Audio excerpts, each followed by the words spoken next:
Welcome to Aspen Affairs and ACRA's 2022 Election Forum Series. I'm Alycin Bektesh, Public Affairs Manager with ACRA. Today, we're looking at the Aspen Ambulance District Tax Measure 6A, and I'm joined by Patti Clapper. Patti, thank you so much for coming in and giving us some perspective on this measure. Thank you for having me this morning. I will note that you are running in this election for County Commissioner District 1 unopposed, so you are able to be involved in some of these discussions this time around. Right.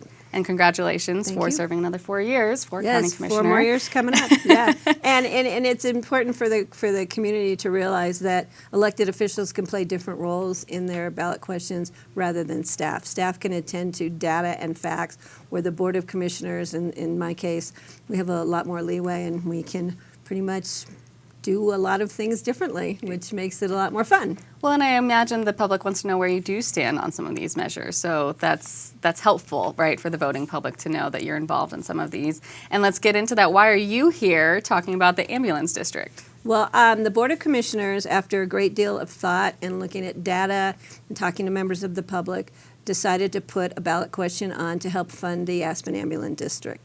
And so since the question is initiated by the Board of Commissioners, we also sit as the board for the Ambulance District. So I'm chairman of the Board of Commissioners and chairman of the Board of the Ambulance District. I was the lucky one who was chosen to spearhead this committee. So the committee is called Help is on the Way, which I thought of in the middle of the night one night, trying to come up with a catchy name, which I think Help is on the Way is appropriate. Not only does the Ambulance District provide help, the Ambulance District is now in need of help. So Help is on the Way goes both ways. Fantastic. Let's peel this back a little, because I think a lot of the public might not know how many layers there are to our public health and safety infrastructure. What do you mean when you're saying ambulance district? So the Ambulance District is about the same area based as the Aspen Fire District. So it's limited. Snowmass Village is their own ambulance district with Roaring Fork Fire and Rescue. Then there's the Carbondale Rescue, and then Glenwood Springs. So our ambulance district is really up valley, and it provides a variety of services. I think Gabe Muthing, who is the director of the ambulance district, he will be talking with you, I believe, tomorrow, and he'll go into the real nitty-gritty. Great. But it's not just call 911 and they show up. They do education, they do community health fairs, they do immunization, vaccination clinics, lots of education and teaching to the public. They also are available at the Aspen High School football games and at special events and backcountry rescues and fire calls. And they are busy to the point where we now have 2 full-time crews in-house, not on call, which means 2 fully staffed ambulances because of the number of transfers of patients that have increased. And we want to make sure we have an ambulance here in the Upper Valley in case. You know, we do a lot of mutual aid with other districts and vice versa, but it's really important. Minutes, seconds are a matter of saving lives, and that's why it's important. We don't want to have to call somebody up from Carbondale when we have a cardiac arrest. We want to have somebody right here, and that's critical. So it's a real geographic district. There's boundaries, and those who live within this map are now being asked to help fund the district a little bit more. Can you go over what the actual measure is asking? Right. In 1982, when the district was first formed, there was a specific mill levy that actually reduced over the years. And because of Tabor issues and state statutory requirements and state constitutional requirements, you can't raise that mill levy up. So in 2014, we went back to the voters for an increase in the mill levy to fund the new building. And now we've realized the cost of doing business is markedly increased, and revenues have markedly decreased, mostly based on reimbursement rates from insurance companies. And the cost of doing business has grown exponentially. So in order to provide this, we are asking the taxpayers for an increased mill levy. It comes out to around $110 per $100,000 of assessed value, which is about 7% of your actual value. And it's interesting in calculating the numbers that the people will see if they read the Tabor notices or per this tax question. It's averaged out because of the fluctuations in valuation. As we know, the next 2 years it's going to be really high because our property values have gone through the roof. we're looking at a downward trend. So we balanced it out over 20 years in looking at the mill levy. So rather than have real highs and real lows, we're hoping that it stays on an even keel for the next 20 years. Makes better sense for taxpayers so they can plan ahead. They know what the increases will be. And it makes better sense for trying to budget for the ambulance district. So there will be increases, but right now maybe this is a higher jump than it will be in the years we know where property values aren't going to do as well. It'll probably average out, but people will see an increase from their last property tax bill. But this is because we really need to fund the ambulance district. And rather than try and stopgap, measures of taking it out of general fund, which really isn't appropriate, it's a special district, and it should be funded by the taxpayers within that district. And the services go out community-wide, and they go out to residents and guests and visitors and people just driving through town. We have altitude issues. We have aging demographics. We have more people in the backcountry. We just have more people in need. Absolutely. So just to say that again, for every $100,000 that your home is assessed, not your actual value, but what the assessor said that you pay taxes on, maybe 110 will go. It will increase by 110, and that's spread out over the year, of course, however you pay your taxes. And it's also spread out over an average of 20 years. Okay. So it's not this really high hit and a really low hit. So people are like, oh, God, I only paid this last year, and now I'm paying this. We tried to average it out so it made sense to the taxpayers, which is kind of an odd thing to say. You're trying to make sense of your paying taxes, but that's exactly what we did. We wanted it to be fair and transparent. And this is a property tax on both commercial and residential. So let's turn to the businesses a little bit. I think everyone will relate to what you just said about the cost of doing business has gone up. So does that mean literally when we're buying gauze or medical equipment, that just is costing more, and so there needs to be more money available for that ambulance? Right. Well, just for an example, an ambulance, say 3 or 4 years ago, was about $150,000 to replace. Okay. Now to replace an ambulance, it's close to $300,000. And ambulances age and technology changes, and we have been providing through the ambulance district we have been providing a really high level of emergency response care. And our community, not only do they expect it, they deserve it. And if we can continue to provide that, that's critically important to, from a cut finger or a cardiac arrest or a choking child, you name it, or just an emergency rescue in the backcountry. It's a matter of life and death in some cases, but it's also a matter of reducing your trauma, your injury, so your recovery time is less, so you can get back to your normal ways of life sooner. Fantastic. And funds would be allowed to go to things like the trucks, but also the personnel that you mentioned, those two full-time teams that are now necessary. Can you tell me more about that call volume? You're saying trends are changing. Well, yeah, the trends are changing just because there's just more response needs, and I don't have Gabe, I'm sure, will have the statistics for you, but we've seen an increase in backcountry rescues, and the ambulance district is always on call, they are generally on site as close as they can be, like, say, at the base of the Maroon Bells.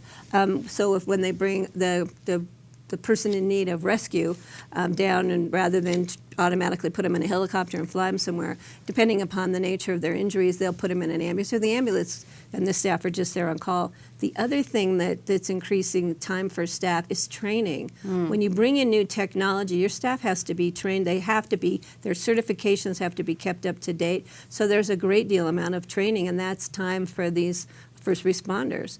And that's critical. You can't take CPR once and then 30 years later say, I'm not certified for 30 years. Or, this new fancy defibrillator, I don't know how to use it, and somebody needs it. They have to be on top of it at all times. And that takes a lot of training, especially from here. And we do hear that, of course, visitors in backcountry, not just visitors, people who are in need in the backcountry will use this service. Of course, though, our visitors at restaurants, at hotels, they need medical attention. They might not have someone to call here, right? So they are calling 911. Who is using this ambulance service? Well, it's interesting. We tried to get as much data as we could, and the best way to do that was tracking addresses of billing. So it came out to about 60% were locally billed. The rest are, not just outside of our zip code, but outside of our state, across the country, and around the world. that makes collecting monies more difficult when you've got somebody in, East Asia somewhere, and how do you follow up when they're not paying their bill? So that's been really interesting. The other thing that's interesting is, again, the decrease in insurance reimbursement from around, I think it's down to about 40 cents on the dollar. I mean, it's really dropped markedly.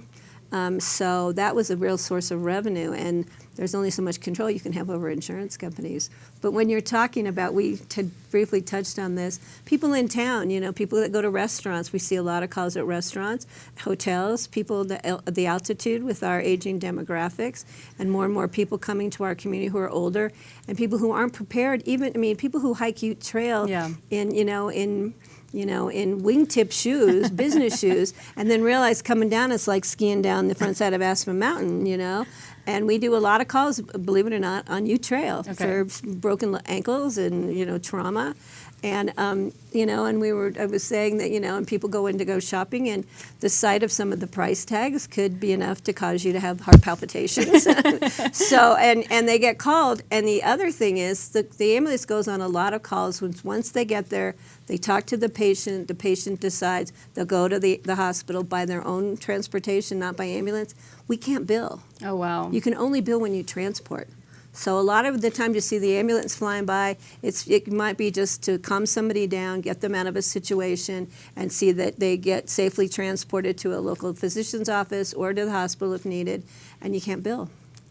And I'm sure our businesses are hearing you say that insurance is paying less and just gritting their teeth. I mean, because businesses are paying more and more to insure their own employees, right? And we all have higher premiums, and yet somehow the insurance is allowed to turn around and pay less out. And a lot of it is based on arrangements with certain, large insurance companies or Medicare, Medicaid, those kind of things. And so much of it is out of our control, but it hits us in the pocket. So it makes sense that if everyone pays a little, we all get this service, locals and visitors alike. Shop owners have someone to call if someone's having an incident in their store. This is a benefit. Are you hearing anyone say that this isn't the right move for our community? Well, I think there's a confusion. Thank you for bringing that up. People think the money is the hospital's money. It is not. The hospital is the fiscal agent. The hospital acts on behalf, the county has a contract with them to run the ambulance district. The money comes to the ambulance district and is overseen by the Board of County Commissioners. So that needs to be very clear. And I think one of the things with businesses, the commercial tax is going to get hit a little higher, but we know that people search destinations by the availability of medical care. There are people that love the fact we have Aspen Valley Hospital at the bottom of our mountains, literally at the bottom of our mountains. People like knowing that we have search and rescue. People like knowing that we have an ambulance district that's right here, that's on call and it's ready. And it's at high technology, and it's providing the best possible, if not a step above the best possible, emergency response care. People shop their destinations many, many times, especially with young children or disabled folks or aging demographics.